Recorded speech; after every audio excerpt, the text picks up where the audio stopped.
Hello and welcome to a new episode of Talking Snooker with Phil Haig and Nick Metcalf. Once again, talking about the game we all love. We are indeed bang in the middle of a very big tournament here, the Saudi Arabia Snooker Masters. We're about halfway through, I guess. Plenty more to come, but plenty has happened already. Yeah, in terms of days, we are about halfway through, but it sort of feels not quite like that because there's so much to come. And of course, the really biggest names are just about to enter the tournament. We're calling this on Monday night, Phil. And of course, listeners and viewers now, more listeners and viewers, let's be honest, will remember the Vidi printer service from yesteryear, or very much across that tonight in the snooker sense. I think we've got maybe three results still to come in before we complete the picture at the last 32. And we hope to do that before we go off air. And those matches are kind of getting towards a climax. So we hope to give you a full picture. This is not going to be certainly an exhaustive preview service, is it, Phil? Because it very limited value. It'd be more like we're telling you matches to come rather than sort of going to nitty gritty, the head to head, as we sometimes would, because it's thick and fast action. I mean, it's been bewildering, hasn't it? Really, and yeah, maybe a word from you about that before we sort of go day by day. It's been 4 days now of action, thick and fast, so much going on, and yeah, we just it's been a job to keep on top of it all through sort of our good friends at snooker.org and WST as well, and some of the sort of the lines coming through, the results. It's been kind of bewildering, eh? In a way, yeah. Yeah, these tournaments, full tour tournaments, and it's bigger than all the other ones because with all the wild cards, there's been plenty going on, getting through a round a day across 8 tables. So yeah, not short of action. 4 tables on Discovery Plus. It's been good. Yeah, there's been some great games. I mean, there's been some poor games as you would expect early on, when it's just the players right at the bottom of the rankings playing each other, or amateurs, actually, some of them. So, yeah, a bit of a mixed bag probably in terms of drama and quality, but some great stuff in there, and yeah, fascinating to keep track of as we get down to. It feels like we've watched an awful lot of snooker, and we haven't even seen the top 16 yet. We're about to get them tomorrow. So, yeah, no, it's been good. Exactly, and we'll press ahead, shall we, with day one, kicking us off on Friday. And again, talking about the previews not been exhaustive, I wouldn't use that word about these reviews either. We're picking out highlights from each day. If you want a full comprehensive list of all the results, do go to snooker.org or WST. But these are some of the highlights then. Well, our recent guest on this podcast, Oliver Lines, beat Saudi wildcard Faisal Bahashwan 4-0. Break of 82 in the opening frame from Lines, got him off to the perfect start, and he sort of kept it on really and won that comfortably. Ben Mertens beat another Saudi amateur, Abdullah Alotayani, 4-0, breaks of 79 and 72 from Mertens. Michael Holt, another friend of this podcast, feels like a long time ago that Michael joined us, Phil. Yeah, he beat Kuwaiti player Ahmed Abel 4-0, breaks of 78 and 68 from Michael. Robbie McGuigan, new on tour this season, well, he had a really exciting one. He beat Saudi player Abdul Raf Saig 4-3, and he was 3-2 down in that, so would have been mighty relieved to get that win. McNutrat beat Libya's Qusay Hamad Sharif 4-1, while Jimmy White, new name on me, Phil, good luck to him. He beat the experienced Mohammed Shahab from the United Arab Emirates 4-2. And then I think we trialled it last time. Unbelievable, really. 17-year-old playing 14-year-old. Quite amazing. Stan Moody beating Saudi Arabia's Zihad Al-Quabani. They're calling him a protege from Saudi. 4-0. Breaks of 103 and 98 from Moody in that win. The Pan American champion Jonas Luz from Brazil in his first match on tour beat Egypt's Mustafa Dorgam 4-1, while the former English amateur champion Paul Deville beat Mitchell Mann in an exciting match 4-3, 3 breaks in the 50s there for Deville. While two friends of this podcast from very different generations, Phil, played Liam Davis against Ken Doherty, and Liam won it with breaks of 1-2-1, 84 and 53. So yeah, maybe pick a few if you want to comment on there, then you've got the pleasure of talking about day two, haven't you? Yeah, I mean, some of those are sort of more impressive than others. some of those wild cards. I watched a bit of Mink's game, and the guy she was playing, um, he was sort of closer to the Tony Mio than he was to the Crucible. It wasn't great, Oh, but it was a good win for Mink nonetheless. But then people like Jimmy beating Mohamed Shahab. Shahab's a good player, and Jonas Lou's beating Mustafa Dorgum. Dorgum's on tour; he can play, so that's a good win for the Brazilian. But yeah, no, all sorts going on there. And then on to day two, there's sort of more you'd say level games coming up, but it was a great day for young players, like teenagers, youngsters doing really well. Artemis Sissins beat Jusa 4-3. It was a great win that. Anthony Kowalska beat Hergel Kwang 4-0. Ben Mertens beating Long Zhahang 4-0. Gong Zhengzi 17. He's doing really well at the minute. Beat David Grace 4-2. Paul Deville kept going 4-0 against Ian Burns. Great win for Bukshu Revez against Mark Davis 4-3. oh. And there was bound to be a teenager through this one, Sam Moody against Liam Pullen. The rivalry that Stan talked about on here, which was, I loved at the time, that was great. And Yeah. he he's got one up on Liam in that because he won 4-1. So yeah, great stuff seeing all these young guys doing well and getting through to the third round. Great money for those guys early on in their careers. A couple of other ones on that second day. Jimmy White carried it on, didn't he? Beat Andrew Higginson 4-1, very impressive. There was a really good game between Graham Dott and Julian Leclerc. Dott won that 4-3 with a century in the decider. And I watched a fair amount of Anthony Hamilton against Mink Nutterat, which was a bit of a slog, to be fair. It was long, as many of Anthony's games are. He'll be the first to tell you. But he came through it 4-2 and progressed. So yeah, that was a day for the youngsters for my money. Apart from Ampty, of course. Yeah. Oh, you'll like you saying that. Yeah. That was never going to be like a Tony Drago. I don't know, against someone else incredibly quick for maybe yesteryear. No, that was always going to kind of go the distance, that one. And yeah, I love the way you remembered Stan Moody talking about that long sort of already in their young life, long Yeah. sort of rivalry there, and he managed to get one over his old rival and friend. I think now he talked, didn't he, about how him and Liam, I think at one stage really were kind of like dackers a little bit. They really just on a snooker sense, they were so competitive, just trying to get one over each other. But I think they now sort of have that extra respect that we see so often over the years, don't we, with players from all levels. It comes from them playing each other a long time, and you get to kind of respect these guys and maybe see the things you have in common in this game rather than the differences. But we'll go on to day three, Phil, on Sunday then. And Stuart Bingham had a good win. He beat China's Jing Zhihao 4-2. Jing making two centuries, a 115 and a 119, bizarre one in a way, in the two frames he won, but Stuart got the job done. And let's maybe say Tony Drago against Jimmy White, a young Jimmy White. That's more like it. Jimmy's smashing them in and playing trick shots at the end when he had the frame one and all that. Chris Wakelin seeing of Robbie McGuigan 4-2, breaks of 154 in that one from Wakelin. Really good win for Liu Honglu, beat Ricky Walden, beat him comfortably 4-1, breaks of 51 and 105 there. And Jimmy White, he had a really good run, as we've been referencing. Well, he actually did lose against a very good player in CJY. Breaks of 69, 57 and 72 there from C in a 4-2 win.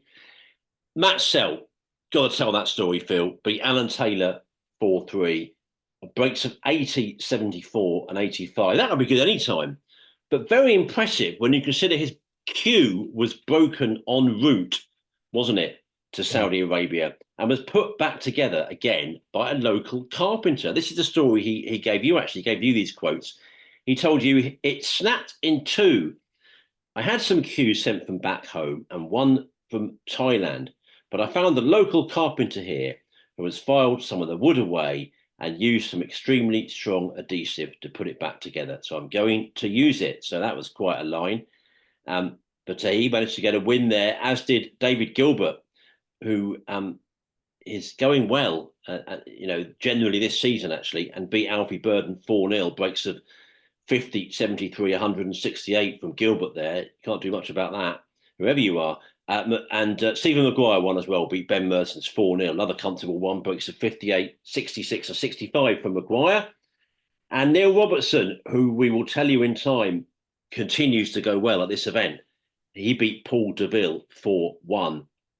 Before we come to maybe the tournament story so far, Phil, which was Noppon Siankam playing Iran's Amir Sarkosh, winning 4-1. The line being that Noppon made a maximum break, a 147 that gives him a 50,000 bonus prize and another 147,000, Phil, if he makes another maximum in the majors this season. Of course, the UK Championship, Masters, and World Championship are still to come. Jack Lazowski got a win, and he'll have been mighty relieved to do so because that was a nervous one against Andrew Paget. Paget made an 87 to make it 3-3, but Lazowski held his nerve, and a 54 in the decider helped him to victory, thinking, any defeat's painful, any defeat in this event is painful, but that would have been a huge one for Lazowski to know. And we'll tell you a bit more why in a little while, because of course he continues to go strong, and he's built on that. Joe O'Connor beat Louis Heathcote 4-3, while Ryan Day saw off Stan Moody 4-2. Good scoring from Ryan in that. Breaks of 53, 125, and 112 from him. So yeah, loads of stories there. Noppon is a very popular guy, isn't he? So that's a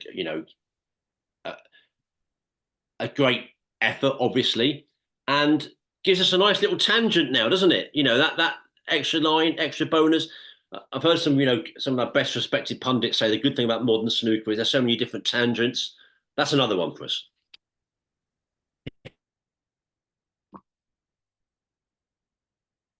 Yeah, definitely. He's meant to be in the Masters unless he goes in what's ahead of that. So we'll see. He might not need the Masters to win that enormous knocking a max at the UK or the world. So he's very capable of it. To do it in the first frame of his tournament is I don't know, it's just a special thing, isn't it? So yeah, congratulations to him. He's one of those players that I think everyone's expecting to sort of make that next step up in the near future. He's very, very good. So yeah, congratulations to him. Yeah, I watched the end of that Lisowski Paget match actually last night, and it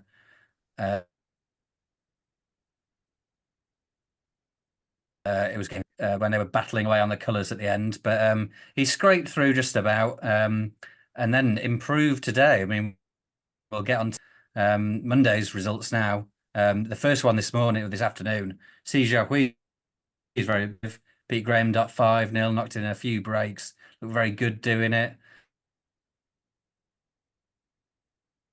You are breaking up a bit, frustratingly.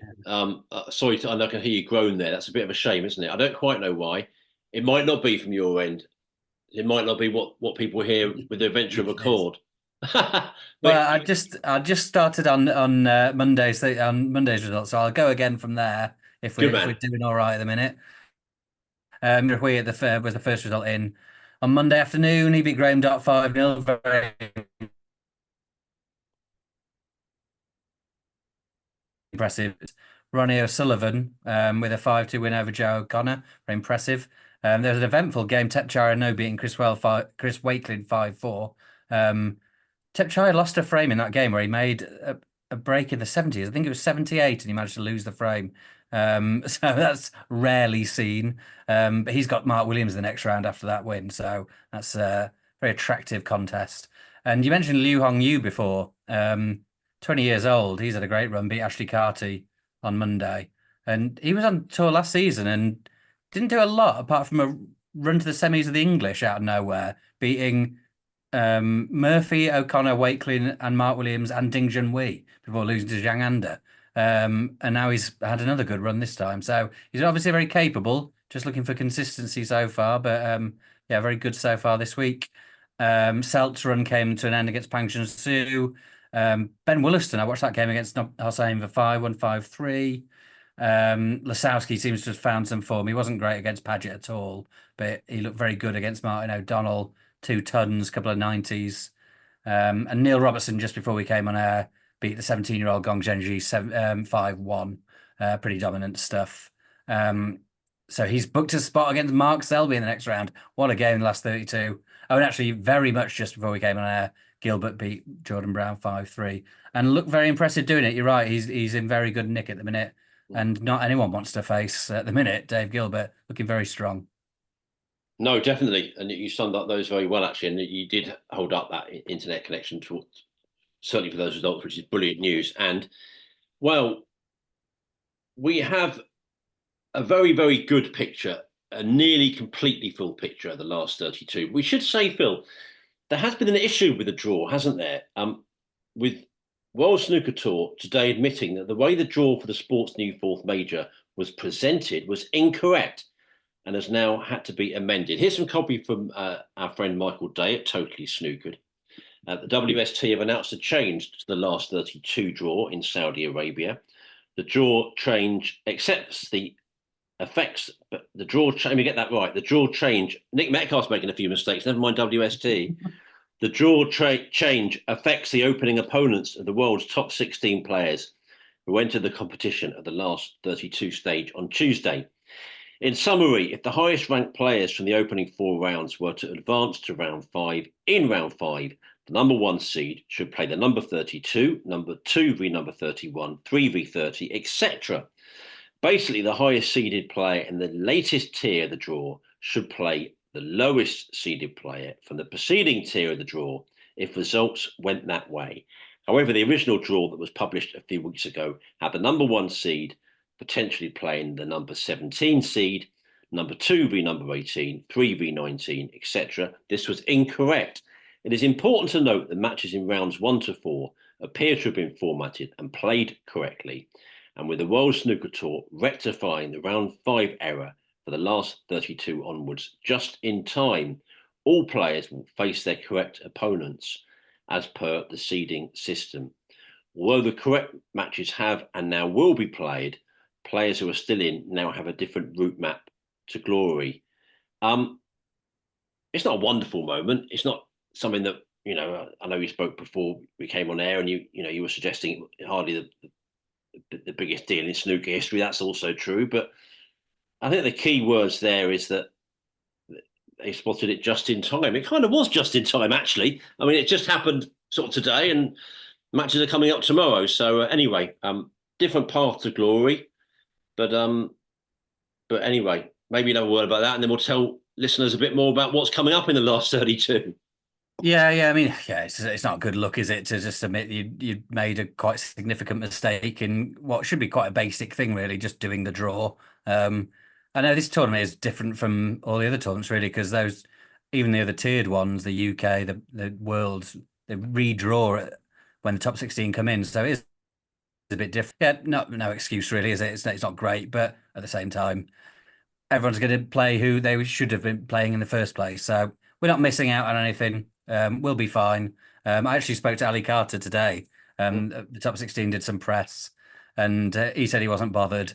But he said they're all hard games, and he's expecting a hard game whoever he's playing. But he did say there's 1 or 2 players you really didn't want to play, the likes of Neil Robertson and Gilbert in the form he's in. And he said if it had changed to one of them, his words, he would not have been a happy bunny. Yeah, so it's not great, is it? But we'll move on. We'll move on, and we'll do it about face a little bit, because the Tuesday night matches are the ones that are, if I've got it right here, looking at the schedule here, the ones that are decided in full, and it's the Tuesday afternoon schedule. It's not quite complete yet. So Tuesday night, then we've got Kyron Wilson, the world champion, against Liu Hongyu. John Higgins has got Jimmy Robertson. It's Mark Williams, Tetshire Unnu. Ding Junhui v Stuart Bingham. What a cracker that is, my goodness me. Ronnie O'Sullivan's got Lei Pei Fan. It's Zhang Anda, Ben Wollaston. Tom Ford, Si Dry He. And Luca Purcell against Pang Jun Su. Feels like that's an awkward one there for Luca, actually. Well, Tuesday afternoon, let me try and do my best. You know what us granddads are like. You probably got about 6 screens in front of you. I can cope with 1 on my phone. So I'll think about the ones that in my head, but you may have scores to help. These are the games that I think we now know for sure that are coming up on Tuesday afternoon. Jack Jones v Jack Lazowski. I mean, that's a terrific match to look forward to. Pretty unpredictable one, I would say. Gary Wilson, David Gilbert. Gilbert in great form this season. Not a match you talk about people wanting to avoid Gilbert. Wilson's got that sort of short straw there. Mark Selby, Neil Robertson. I mean, that's an absolute belter in any tournament, but in something that's, in terms financially at least, become as significant as this, that's a really big one. And yeah, maybe I'll pass over to you. Ali Carter's got Elliot Slessor. I know Slessor's Mm. claimed victory, hasn't he, tonight? Yeah. Barry Hawkins has got Scott Donaldson. I think we may have had a result in the Zhao Gudong Liu Haoshan, haven't we? The winner Yes. of that. 5-2 to Zhao. So that's the winner of Mark Allen. Yeah. So I think the only ones we have, the Maguire Wu Yizu, I think, is into a decider, isn't it? Yeah. And I think that looks like I looked a few minutes ago, look nip and tuck that decider. So that's a massive frame. The winner of that plays Judd Trump. So I think we're absolutely decided. It's not on Sankam Wong Sejun still going on, isn't it? Yeah. That's the other one still in progress. That's to play Sean Murphy. So actually only two matches, as far as I know, are now in progress. It's Stephen Maguire against Ruiz. And actually, let me go now to some live scores. Yeah, Stephen Maguire Ruiz, and that is in the decider. It's 4-4 there, and Ruiz is some points ahead there, but there looks like there's still some life left in that. And the Nopon one Sejun game, well, that's one Sejun 4-3 up. Actually, looking at my phone here, in fact, that's just gone 4-4. That's a decider as well, Phil. Yeah. Yeah. Nopon against one Sejun. You're saying to me, yes, if you saw it about 10 minutes ago, typical me. The old snail mail from me. I've got it on a postcard here. It's 4-4, and so lots of really exciting snooker. We should have those results. They're deep. They're both undecided. We should have those before we go off air. But yeah, I mean, listen, we're not talking any detail. There's some mouth-watering matches there, aren't there? I mean, there's some crackers. Big time, yeah. I mentioned before Mark Williams against Tepchara and New. That is lovely stuff, isn't it? And yeah, we're not short of it. Selby Robertson captures the eye. Jones Zasowski, as you said. I think Brissell against Pang is really interesting. I agree. Be great for him if it was this week with all the ranking points on the line that they are. But that is tough against Pang Junzhu. Very, very good player. Ford against C, very good. So yeah, a lot to look forward to. Yeah, very much so. And that's going to come up well tomorrow as we speak. So that's Tuesday for you. I'm sure many of you will be listening actually on Tuesday morning. This will be going out late on Monday, possibly very late actually. So yeah, it'll be a Tuesday listen. So it could be today for many of you, and that'll be a lot of snooker watching there potentially for you. Well, let's talk more in general about the tournament. I'm seeing loads of complaints about the scoring system. I've barely looked at live scores apart from tonight. I've generally tended to watch the action, caught up more on results. But people I know that I trust and I know are big snooker people say no, it's been poor. So that's disappointing. It happens. It's poor a lot, isn't it? But you know, I'm not sure we can have much more to what we usually say, which is it's obviously a shame for people following it in that way. Yeah, definitely. Yeah, I mean, it's been sort of really hit and miss. Sometimes it seemed fine, certain matches, some absolutely not. And it's frustrating, isn't it? Especially when these events where it's 8 tables, so there's a lot to follow. And you want to be able to follow it, and it's not been good enough, as it often isn't. And it is frustrating because there are places where are sort of accurate. Like if it's really shoddy at any point, I'll go on betting websites, and they'll be if you got the in play on there, they're always bang right.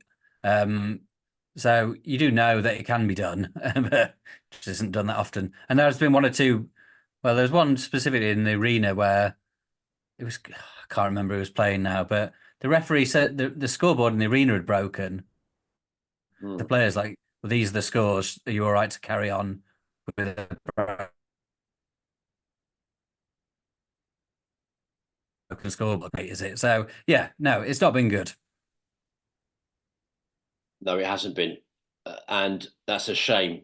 But we can only hope that the sort of improves for the rest of the tournament. Well, in general terms, listen, I've spoken to a couple of the wisest people I know in life, Phil, in the sort of last day or two, and they reminded me quite rightly that, as usual, there's always nuance and grey area with these situations. And I'm grateful for their countenance. What I would say is the coverage has been toned down from March. Thank heavens for that. It has been toned down. It's still a bit too much for me, if I'm honest. It hasn't at times felt authentic. If I'm honest, it just hasn't. It may have done to others. I don't know. That's for them to tell us. But it's been more palatable generally. I mean, I don't mean to go Larry King story behind the story for you, but I have noticed that a number of players and interviews, and both written and audio. So many of them coming in from Dubai, and many of them at the last minute. And I thought, it's a trick I sort of played myself with in the travel game many times. When you sort of go to a very functional place, and you, you sort of you go in when you need to and do your business, but you're spending your time really somewhere else. And it sort of makes me think. So many of the people sort of say, "I can't wait to get to Saudi Arabia. It's going to be brilliant." But I'm not there now. I'm in Dubai. The old, you know, pina colada or whatever drink of their choices, and enjoying some of the pleasures of Dubai. A place I know very well, Dubai actually. Um, so I find that a bit funny that there's a tremendous amount of selling of Saudi Arabia going on, but awful lot of players are in that region, but not in Saudi. The crowds.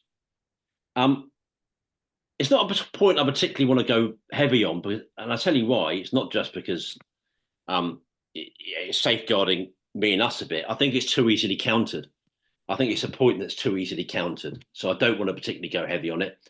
What I would say is that it's too early to judge in full. I know ticket sales, or I'm told, are very good for the later stages. Um, Loads of events have low crowds early on, including events in the UK.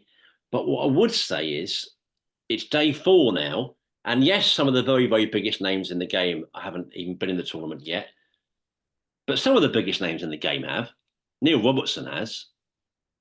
Former world champion Stuart Bingham has. One of the top players in the game, Jack Lazowski has. Former UK champion Stephen Maguire has. So there's nuance there. It's day 4 now. Only 9 days in the tournament. And it's not that the crowd is sparse, is it? It's actually non-existent. It's virtually non-existent. There's no one there at all. I've seen matches like 2 people, and you look at them, you think I know that. Oh, that's a photographer I know. And it's a bit like that. There's no one there at all. I did see the only shot I've seen that seemed to be relatively busy. I sort of glanced past it. I think it was on a package, and I thought, actually, wait a minute, let me go back and pause that. I said to you before we came on air, I knew every single person in that shop personally on a personal basis, apart from 2, and the other 2 were players. I knew everybody. Um, so, yeah, I don't want to go mad on crowds. We put it out on Twitter today. We worded it quite carefully, I hope. We said that there are loads of events with poor crowds early on, absolutely. But there's a difference between sparse and non-existent. Yeah, plenty of home nations have low crowds, but they had some people there. There's a couple of dozen, I think, and we're nearly halfway now. It's totally empty. I mean, what do you make of it, Phil? An awful lot of my voice there. Um, it's not making it a great spectacle, even on television, because, yeah, okay, you focus on what's happening on the table predominantly, of course you are, but we all know numbers and people around the table and atmosphere lend I'm going to use that word, gravitas to event. This being empty takes gravitas away, doesn't it? Yeah, definitely. Yeah, they may as well be playing in cubicles in qualifiers. You're right. There's literally no crowds in most of the matches I've seen. I was watching Verfai against Wollaston earlier, which was the TV game.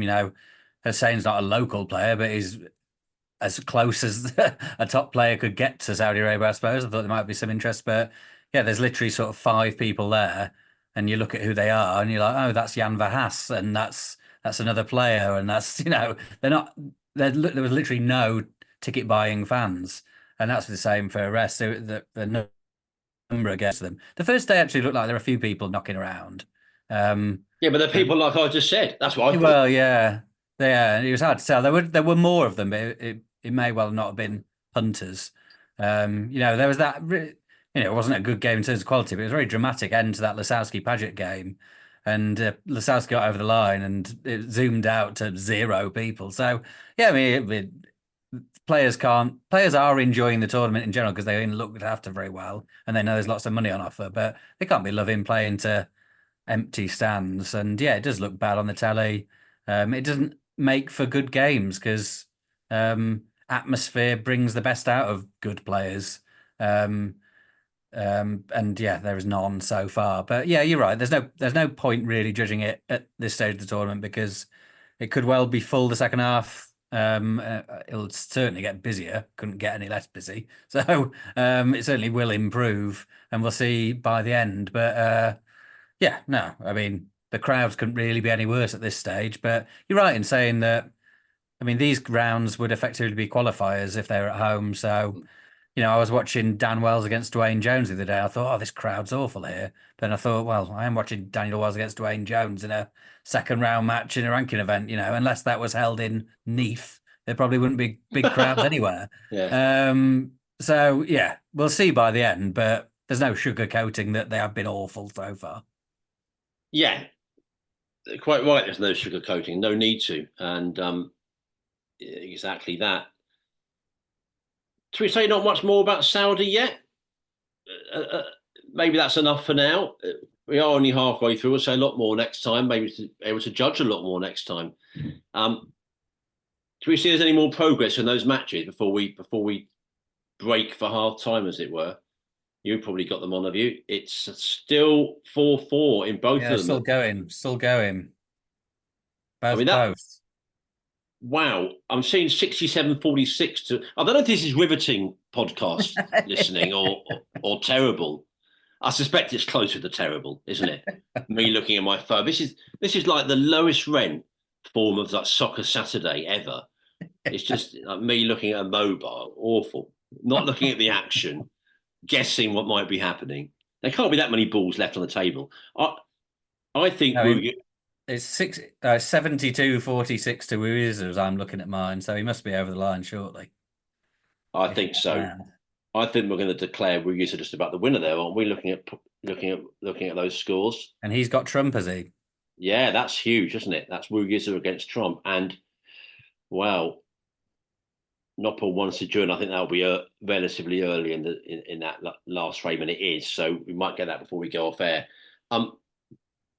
The Saudi Arabia tournament continues, snooker's new fourth major, and your views are most welcome. We've got some of your views, a couple of them more on the positive side coming up. I think it's fair to say we've had a real mixture today, certainly to our crowd tweet. If you go to our Twitter page, Talking Snooker, and there's a mixture. Comments from snooker's completely sold its soul to give the tournament a break. It's early. I mean, things like. Sorry, I know I said we finished it, but things like we're being well looked after, and I can't help but think, so what? I sort of don't care about that really. I mean, I certainly don't think it's relevant. When you make any sort of points, about the morality of this, we've been well looked after. I couldn't care less. I mean, it's like when people in the Qatar World Cup, and there were some Irish football podcasts. I don't want to say. I certainly won't name names, but it's fair to say that some of the Irish football fraternity turned on each other a little bit because a couple of them were like, well, the bits I've seen in Qatar are great in my lovely hotel. It's marvellous here. They're looking after me brilliantly. It's like, really? Come on, that's sort of irrelevant. So yeah, every time I see or hear they're being well looked after, I've just got the deadest expression, dead behind the eyes, Phil. I mean, I just think, so what? I mean, I expect them to look after you well. I couldn't be less impressed. It's just Yeah. But I know what you mean. That's exactly what you expect from it. But yeah, I mean that's why the players, you're not going to hear any sort of negativity from the players about anything really because of that because of that compared to what they are in other tournaments. Shortly after this, they'll be going to the Brentwood Leisure Centre, where there's no looking after.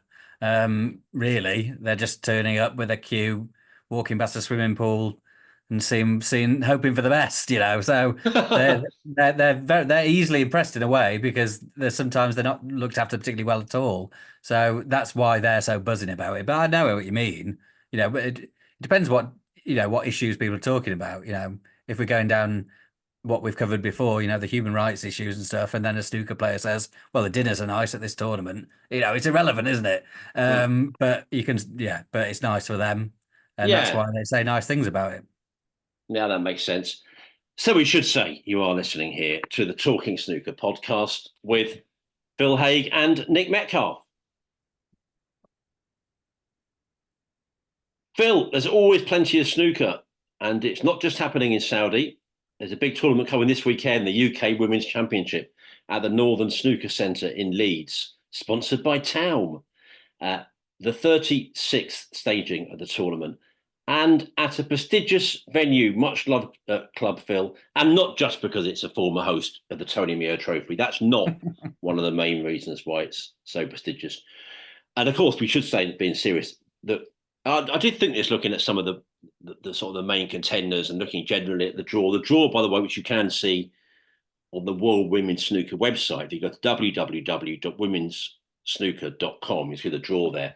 And I did think, there's that lovely feeling of familiarity now. Not with all the players by any means. There's always new names, players you don't necessarily leap out at you, but so many of the sort of bigger names now. We're getting that familiarity about them. So many of them will be big contenders as usual. So best of luck to everyone with the staging of the tournament. It gets underway on Friday, and we'll wrap up all the news, Phil, including all the big results, all the big stories, when we're next on air.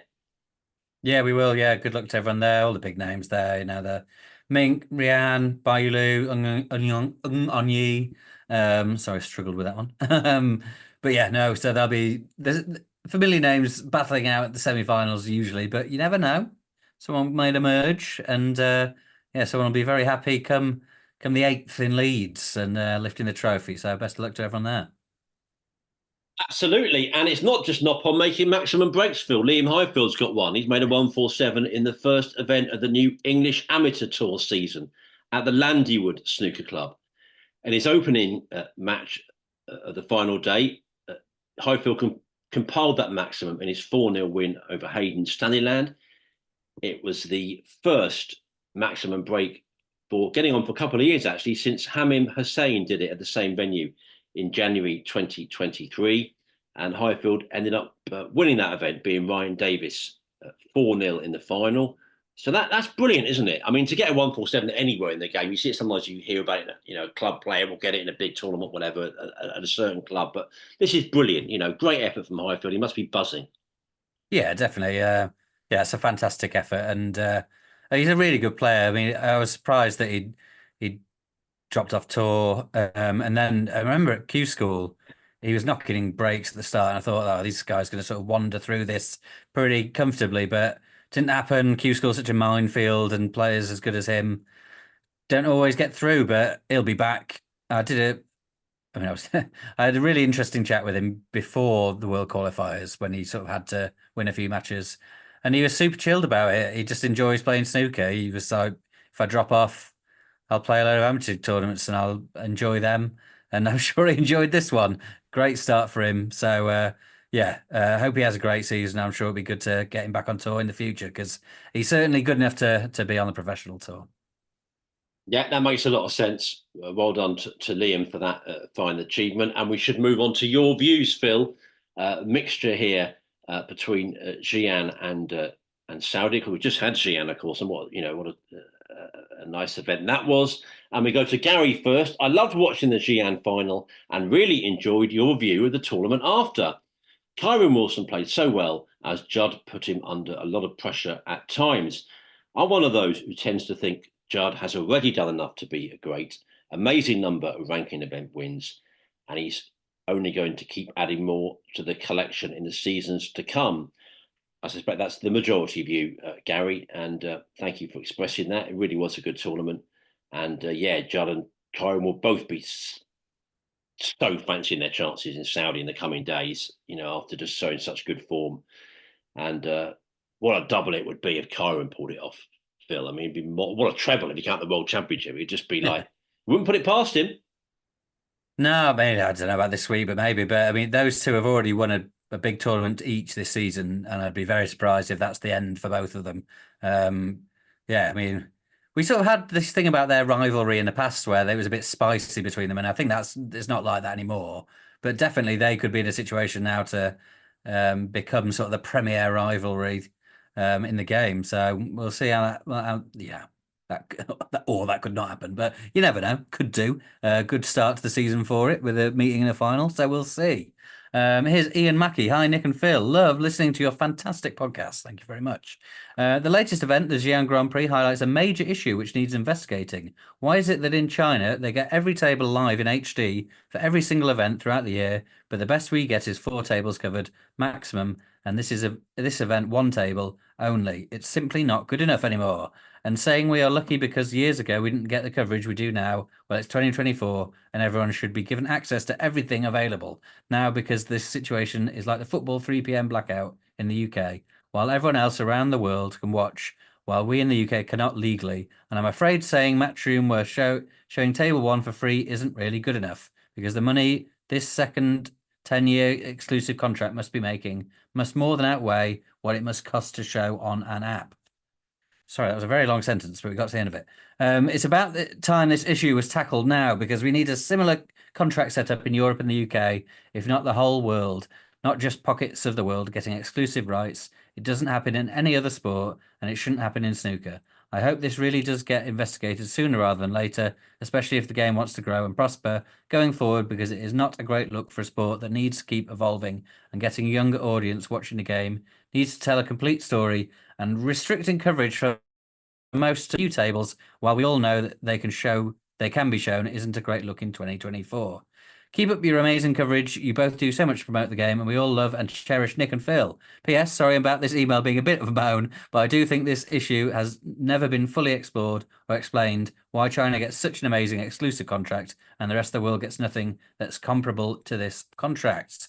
Well, thank you very much, Ian. No, happy to have a moan. We're always moaning. It's absolutely fine. Yeah, I mean, they're contractual issues, aren't they? I don't know why that is. But yeah, it's right that when we don't have table streamed, there is always a stream somewhere. It's not that there's a camera not picking it up, because there is always one. But the deals over here don't cover it. So yeah, don't get me wrong, I'd love to see every single ball struck all season. But that's not the case. But yeah, certainly it'd be nice to have that, wouldn't it?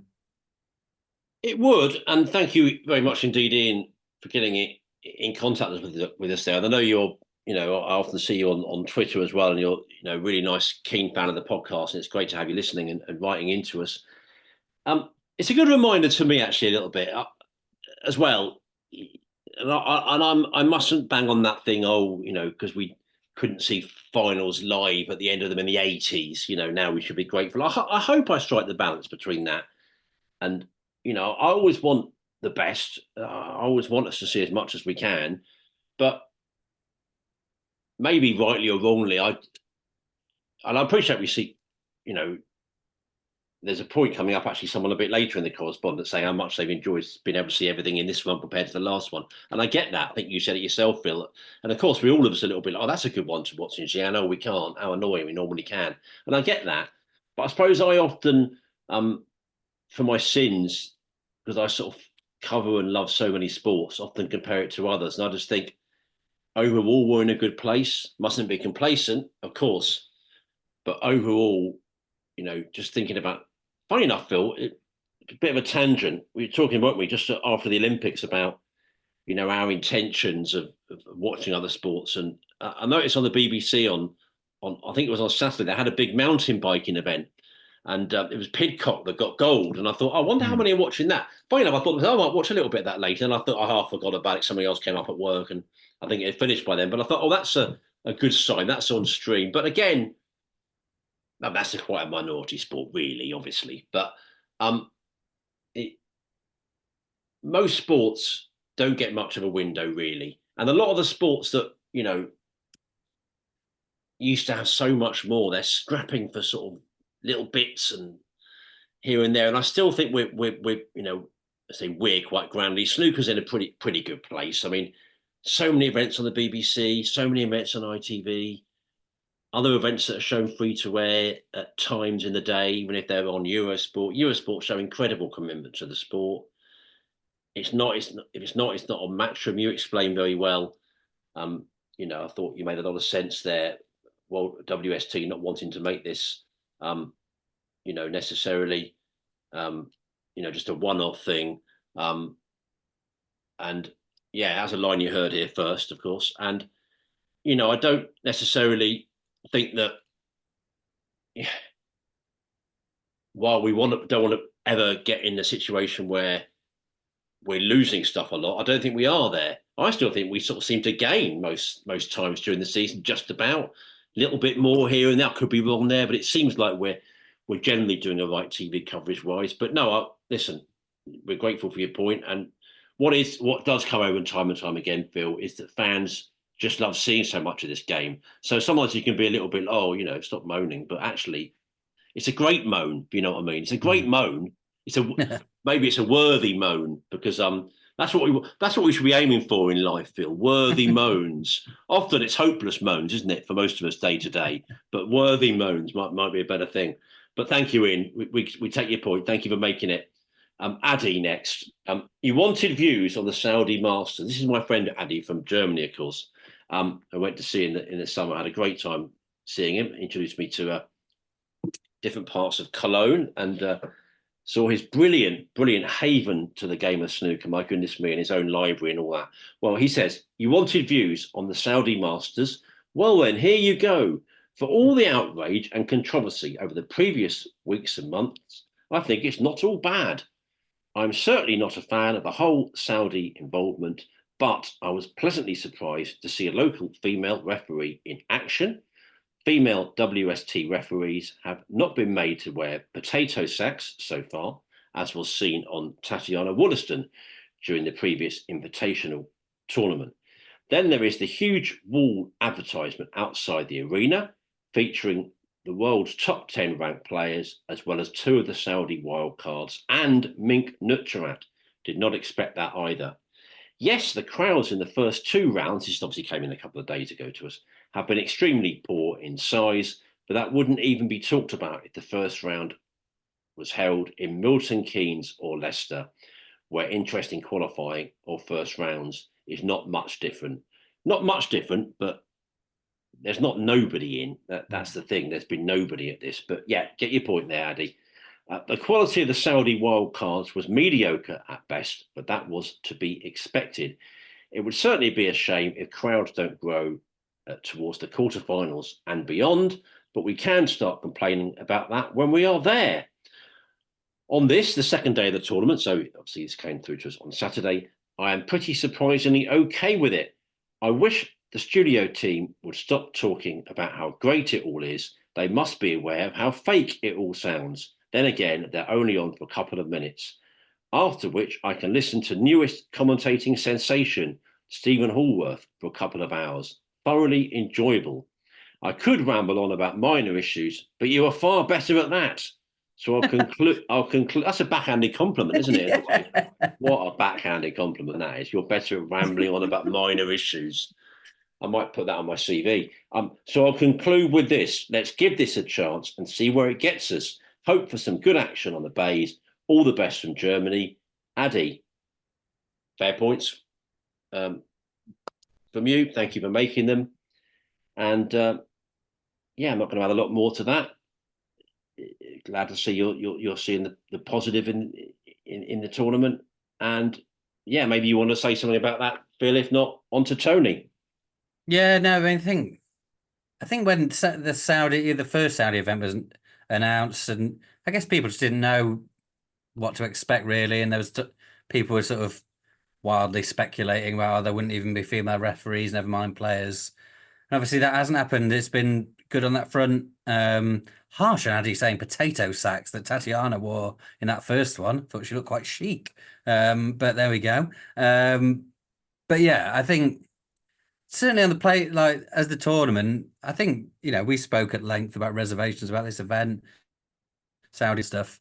I don't think anyone thought when the tournament started we'd be having any problem. That's the thing with all these sort of things. When the sport gets going, we just enjoy the sport and it's great. That always happens. So it's sort of separate from the issues that people have with Saudi. But yeah, I mean, as a tournament, it's been good, as all snooker tournaments are. We like them, don't we? We like watching snooker, so that's fine. Mm-hmm. And yeah, I've quite enjoyed the little. I mean, I was going to say it's not really a studio; they're just hanging around the practice room, aren't they? But It's been nice in the early rounds that Radzie's been there with Stephen and Ken, and they've got most of the winners that off the main table in there. And I just like any tournament where you get to hear from players you don't hear from very often. And obviously, in a few days, in the first few days when it's only lower ranked players, we've heard from a nice little range of players. So that's been a nice touch. And yes, Stephen's getting better and better in punditry role, commentary. He was good from the start, but no one's perfect when they start that kind of job, and you just get more and more comfortable with it and more confident. And he's really, really, really good now. So yeah, which I'm glad to see because he's a top guy. But yeah, thanks, Addy, for all of that. And finally, Tony, it's been great to be able to see all the matches against Saudi Arabia. You only realise how annoying it is to miss out on the choice when you have an event like Xi'an with just one table showing. Yeah, I mean that's fair. I think we mentioned it after that tournament. There was a number of games in Xi'an where Ronnie or Judd had beaten someone quite quickly, and you were like, "Oh, great! I'll just turn over to. Oh no, I can't. That's it now." So yeah, you don't realise what you got till it's gone. That's what they say. And they're very right to say that, unfortunately, and that's one of the great pieces of philosophy in life, and so true. And yes, I get mine through Amazon Prime. Actually, I all my discoveries, that service is on there, and you, you actually realise now, because sort of Discovery's joined together with what was BT, they've got a hell of a range of sport now.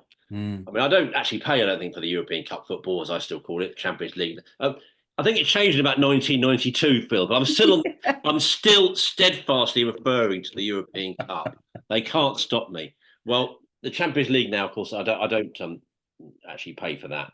There's NFL as well. You can pay for, a lot of that now. The Game Pass service through there and various other NFL services. So there's so much on there, but I get Discovery through there. And it is sort of great, really. When you go on there, you think, this is amazing. I mean, talk about for those of us of a certain age, got 4 or 5 matches. And what I also love about it is it's good for trailing upcoming. I presume it's the same on the Discovery interface. It certainly is on Amazon Prime. And it's very good at what's gone as well. So if you missed a bit, and I say, even though ITV coverage of snooker is absolutely brilliant, we can't give their team enough credit. We often do give them credit, and we'll do again, I'm sure, this season. Their player service, while it's getting a little bit better, it's so frustrating, especially doing our job. You want to see a little bit again. You want to see a clip of something someone said. I mean, it's dark ages stuff, that ITV players. Is it called the Hub or X now? One or two, whatever it's called now. Yeah. It's so basic. It's so basic. The functionality is awful. But this is brilliant. When you go to any match, see a bit from earlier, get frame to frame, click around. It's perfect. So yeah, totally agree with that. And thank you for making that point, Tony, and thank you for all your correspondence. And I'm going to go to the live service, Phil. I've just had a look myself. Go on. Yuan looks like he's won it on the black. 64-60 in the decider. Bloody hell. Well, there we are. So I think most of us are completists. I am a huge completist. I'm happy with that.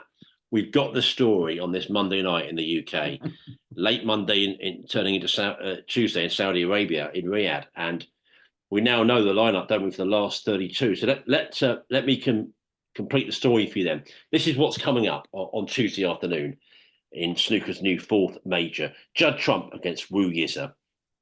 Jack Jones against Jack Nazowski. Gary Wilson against David Gilbert. Mark Selby against Neil Robertson.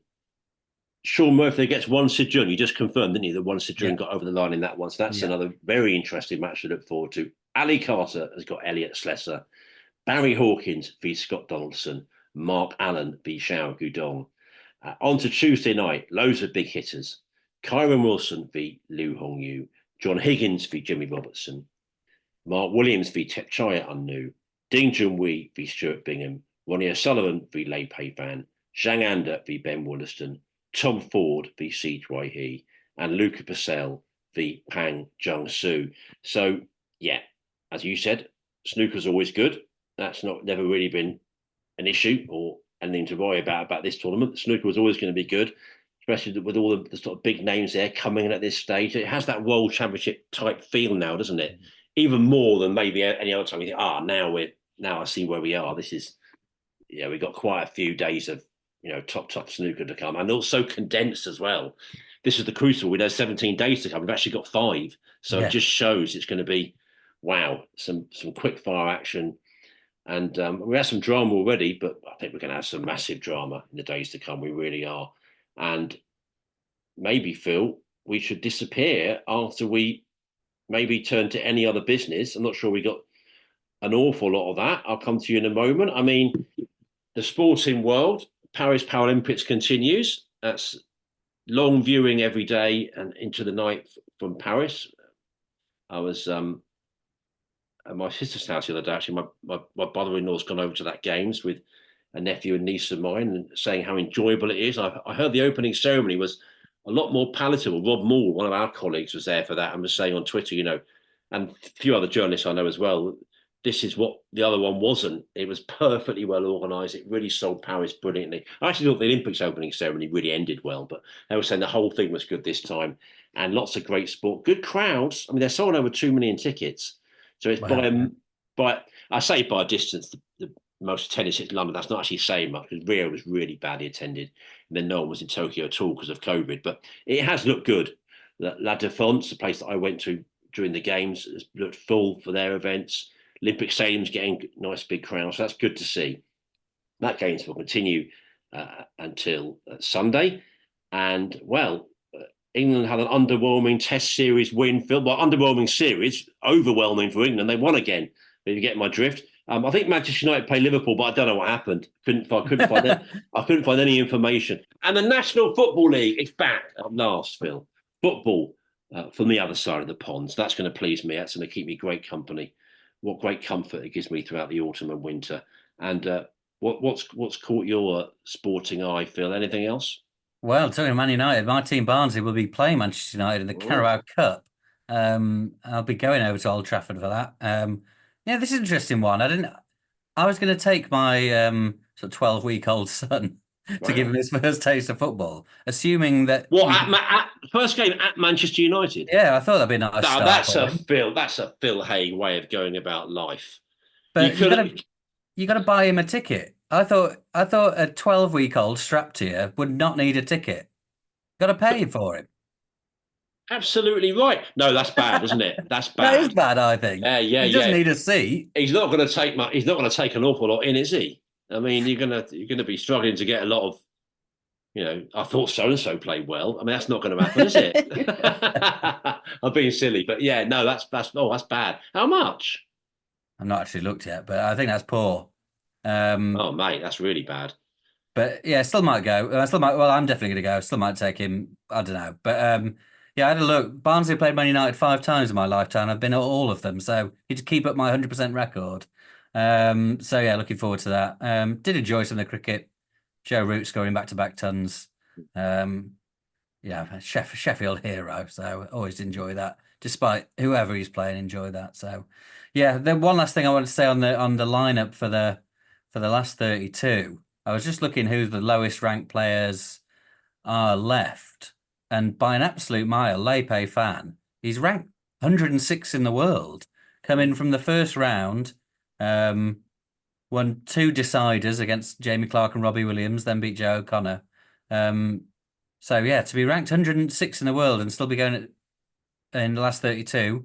He's up against the Rocket, but 20 grand on his rankings, even if he loses next round, is going to make a massive difference to his ranking. So, yeah, well done to him. And 9 Chinese players in the last 32, I just noticed. So, are very well represented there. So, yeah, we'll be looking forward to all of that. Yeah, nice little nuggets there. Yeah, I remember the 98 FA Cup tie when Barnsley turned United over very well, but I had no memory of that 09 League Cup tie. But I mean, no particular reason why you would. Early games of the League Cup can favour me. As you said, you were there. You were at all the games in your lifetime between the 2 clubs. But I did see a clip when a fan came on the pitch and put the ball in. Oh, yeah. That wasn't one of your rascal mates, was it? Oh, no, I didn't know him, no. There was poor stewarding because they sort of knocked about on the pitch for a while after that as well. But I remember that game being frustrating because we had quite a few chances and missed them all. But that big fat bloke who ran out from the stands knocked one in. That was as best as we did. Yeah, I saw some quotes from Sir Alex actually. He was making that point that Barnsley had plenty of big chances in that match. But yeah, well, we should go really. Saudi continues. We're up to the last 32 stage. Lots of big action to come. Your view's most welcome. If you don't agree with what we said, if we've been too strong, we've been too. Some people are taking us to task a little bit today. You know, journalists aren't saying much about this. We've been the leading journalist in saying stuff. So I think it's a bit much to you know, to try and peg us in any other way that we've consistently voiced reservations about these tournaments while doing our best to cover them and hopefully doing our best to see some of the sort of things that are okay about them. You know, I think when it comes to the media in this sport, I can't think of many others that have been, you know, as consistently, you know, talking about some of the downsides as much as we have. But listen, if we're too strong, we're too weak for you, whatever, let us know. TalkingSnooker@yahoo.com or tweet us at Talking Snooker. I salute you and say I'll see you next time, sir. Hopefully we'll be along soon after the final in Saudi coming up this weekend to review the event. Yeah, absolutely. Looking forward to it. And yeah, sorry, my connection issues are a pain in the neck. Thank you for listening through all that. I'm sure it's very annoying, and I do apologise. I'll fix something at some point when I work out what the problem is. But yeah, I do appreciate you sticking with us. Thanks for listening as always, and we'll be back very soon. Yes, I know you. Many of you will be watching. Some won't, but plenty of you will be watching the rest of Saudi Arabia. So uh, lots of interesting results and stories to come. We'll review those next time and all the rest of the snooker news. As I say, keep your views coming to us at any time. For now, from your old friends, Phil Haig and Nick Metcalf, cheerio.